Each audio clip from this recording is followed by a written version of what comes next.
and discovered you have a great interest for early music, by which we mean as early as even 1400s. But surely your music journey didn't begin there. Where did your journey begin? Yes, very true. I first started improvising when I was a choir boy in the Church of All Hallows in Wellingborough, and my uncle gave me a copy of Hymns Ancient and Modern for a birthday. I don't know whether he gave it to me tongue-in-cheek, but probably my 8th birthday or something like that. And Hymns Ancient and Modern, in its old edition, was full of quite staid harmonies, and I got used to the idea when I was playing the piano. I'd be playing through these hymns of extending them, reharmonising them, adding a voice, just roughing them up a bit to make them more interesting, because some of the harmonisations in Ancient and Modern are just incredibly boring. So that was where I first started to tease away at the idea that the musical score is something which you can play with. That wasn't always encouraged. No. So did you at some stage go from that to seeking advice from a teacher or anybody with improvisation, or was it just purely your own self-exploration? It was self-exploration to begin with, and often in defiance of teachers' instructions, because this was back in the 1970s, and in Britain, not everyone was encouraged in the keyboard tradition to improvise, and it was especially the case in the kind of choir school environment where piano practice meant learning your pieces, and improvisation was seen as something that you did in kind of somewhere else, some other time, but not, for your real work. And I carried on improvising because I enjoyed doing it, and it's a good way to explore music. It's a good way to find your technique and your language as a player, and it's also a bit of a safety valve for when you're practicing music and it's difficult and it's resisting your efforts to learn it. And it was really only when I was hitting 20, I was just about to go up to university, when I was directed by a mentor in Northampton to get tuition in improvisation. I'd never thought that you could get improvisation tuition, so it was a bit of a revelation that you could be taught improvising, and actually you could turn it into an art form instead of being an embarrassing pastime which you didn't tell anyone about. So at what point did you particularly become interested in early music? I suppose it had already been there for when I was a choir boy. We used to sing quite a lot of Tallis, Byrd.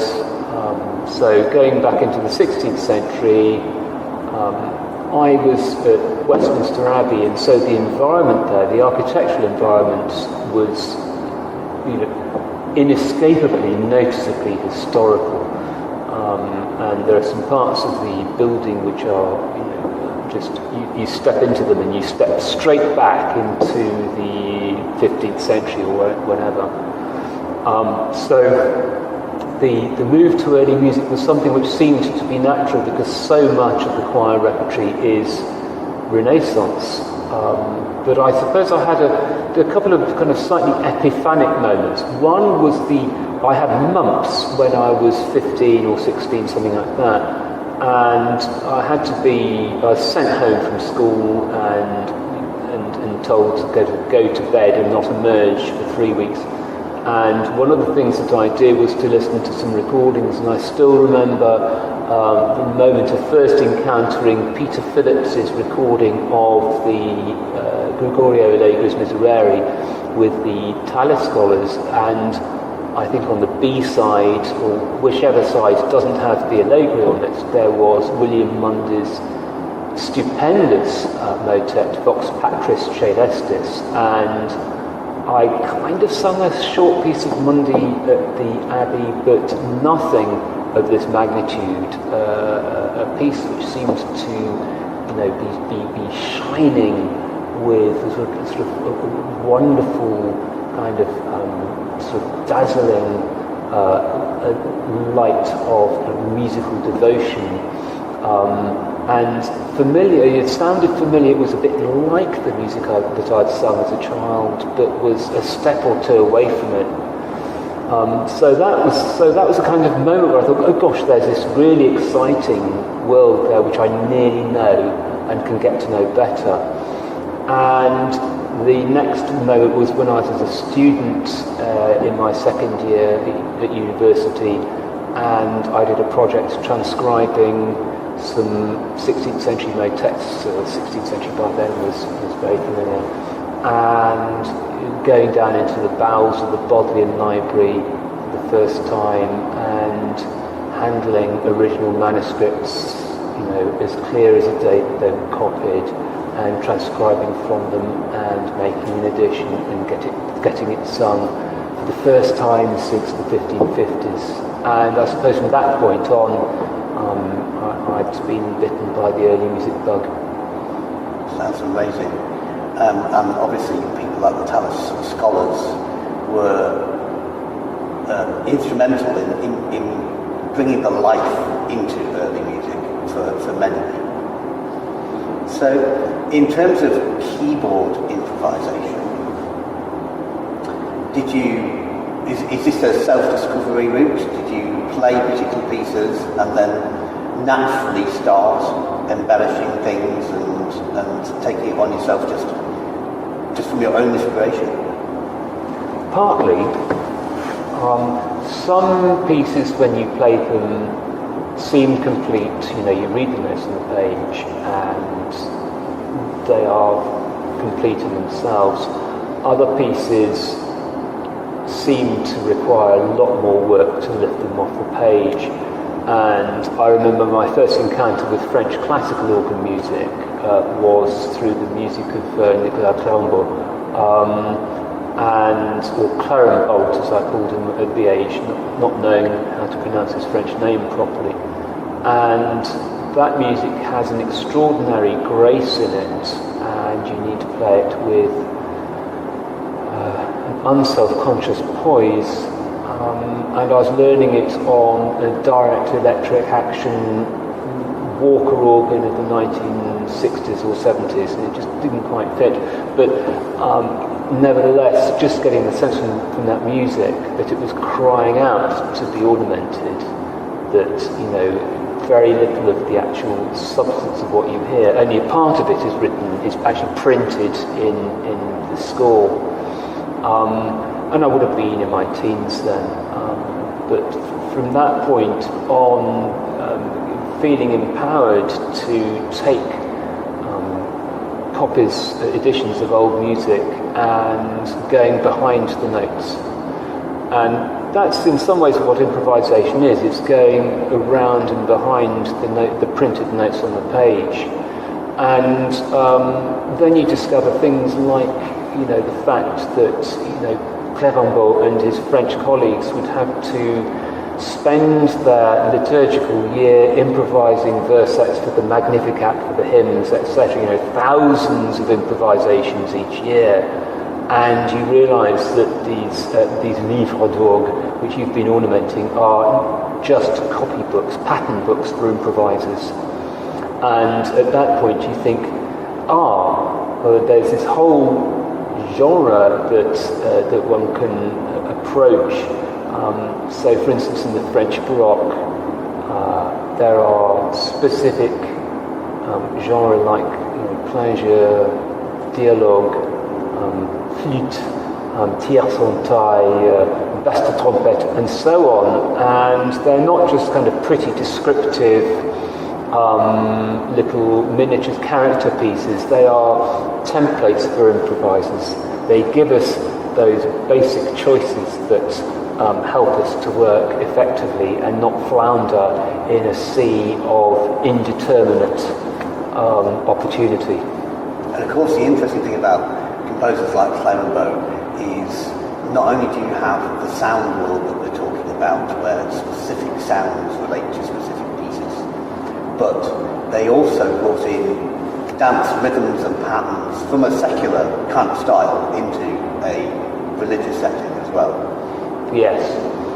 You can almost feel the impatience of Louis XIV and maybe of some Parisian congregations who were very happy to hear organ music, but even happier if it conformed with their ideas of what was graceful. And one of the charms of the French Baroque style at its height is this sense that, for devotional purposes and with no sense of dissonance or inappropriateness, you have these dance forms which are used to depict, the mighty being put down from their seat. So if you were to give advice to somebody who wanted to explore their improvisation further, whether that be early music or any other style, what would your pearls of wisdom be? I'm probably the least well qualified person to administer pearls of wisdom, having been the forgetful recipient of pearls of wisdom from mentors like Nigel Hallcoat. But for me, improvisation is at once it's about freedom and restraint. So you should be free to do it, free to use the imagination, free to go beyond the score, free to choose your own registrations that work for you, free to explore opportunities to develop your language, but then also experience the value of restraint in that one of the things that improvisers tend to do, and it's a great way of getting started, it's a form of musical compost or manure maybe, but it's this tendency to just do a rag bag of all your favourite ideas and not to think about form. So as a teenager I would improvise for absolutely hours at the piano in the summer holidays, so much so that I think we got complaints from the neighbours. But it would just be a long stream of consciousness which would kind of start somewhere in the 16th century and then go through Elgar towards Longley and then back again towards the world of plainsong and then end up roughly with Henry Purcell and Frederick Delius. And it was the experience of being taught improvisation in a more systematic way that was a bit of an eye-opener. So the most important thing I think I learned as an improviser, apart from trust your instinct, be free, is this sense of using form, limitations, structure, basic ideas, a template, a taxonomy of devices which you can use to give your work some degree of order. You can do free improv, but it always works best, especially if you're a church organist, for instance, if you have a clear sense when you sit down of what it is that you're doing. I'm improvising a musette, a fugue, cantus firmus, or a dance. So you think that is the key to a more sophisticated improvisation rather than what essentially could be waffle? Spot on, yes. And we've all done waffle, we've all, before even the song, we've all put our left foot down on a pedal note and our right foot down on the swell pedal and just doodled around on the strings above a sort of pedal note. And I suppose the pedal note, you could say it's a musette, so you could say you've chosen your form there. With a gospel improvisation, we've just gone, we've put the whole of musical notation, especially French 20th century musical notation into a muck spreader and just switched it on, and watch this sort of spatter of different sonorities scattered around the building. Actually, what happens is that every improvisation you do turns into the same thing. As Peter Williams rather unfairly called it when talking about improvisation as a whole, he's talking about tiresome regurgitation. So in order to avoid the kind of regurgitative effect, it's using a form, deciding what you're going to do, deciding also what you're not going to do, I find really helpful, because I can then just concentrate on the thing that I'm doing rather than think, oh, I need to change stops now. So your top tip is basically organise your ideas, have a template. One single word, choose. Brilliant. Thank you so much. Thank you.